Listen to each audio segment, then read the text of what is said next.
was your first project in Ukraine, and what was it? Tell us about this 14-year-old. It was on juvenile justice. Back in 2009, if a 14-year-old kid got arrested for stealing a bicycle, he had to be arrested by the police, and they had no choice but to arrest him. They couldn't just scare him and let him go.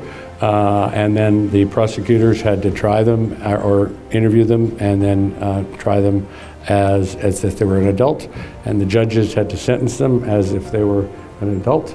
There were more than 2,000 kids in jail. 2,000 kids, and I think, but Tracy, didn't you say the other day there's only about 50 now? Less than 50. What did you do to help set up the police department in Ukraine? Well, we really focused our attention on a new police service called the Patrol Police, about 29,000 police officers. So the priority to deal with sort of the government's ambition to set up a trusted, non-corrupt sort of policing service was for us to then build that trust between the police and the community. One of our project's priorities has been raising the understanding and capacity of officers, particularly first responding officers to domestic violence. So we've done a tremendous amount of work with our partners in Ukraine to raise that level of understanding.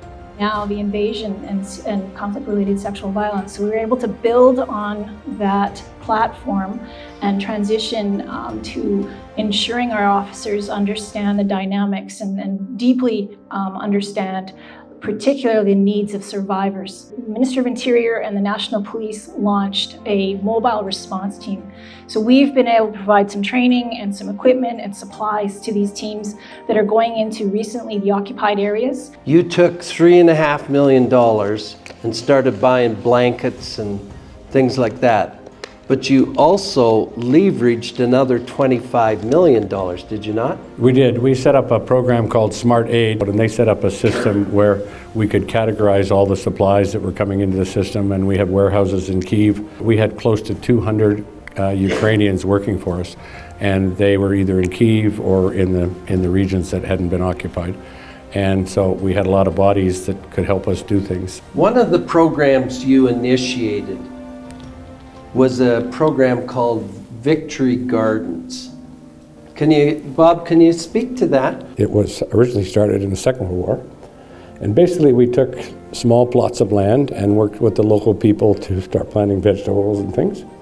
And it's now expanded to, I think, 11,000 spots that we have, and I think it's all just taken off.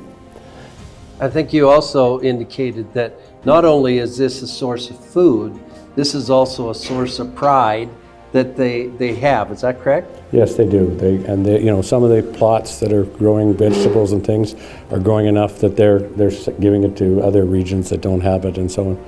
So it's working through the local NGOs. We started the idea and now it's taken off. For example, the Ukrainian Association of Women in Law Enforcement, yes, they have this very strong network, but one of the roles they've taken on is working together to ensure that other members, other police officers have the supports that they need. They were very much involved in assisting children leave the country safely and into safe arms, and so that's still happening. So that's a bit of a difference within the association, but it's as a result of work that was done before, that forging that really strong network. The fact that we have been there since 2009 as Canada, with our company and other organizations, but our company has been there right through the last year, and that's recognized by the Ukrainians. And then we're helping them with reform. And when I was there, the government of Ukraine is asking us to help them with the reform and helping them with the rehabilitation.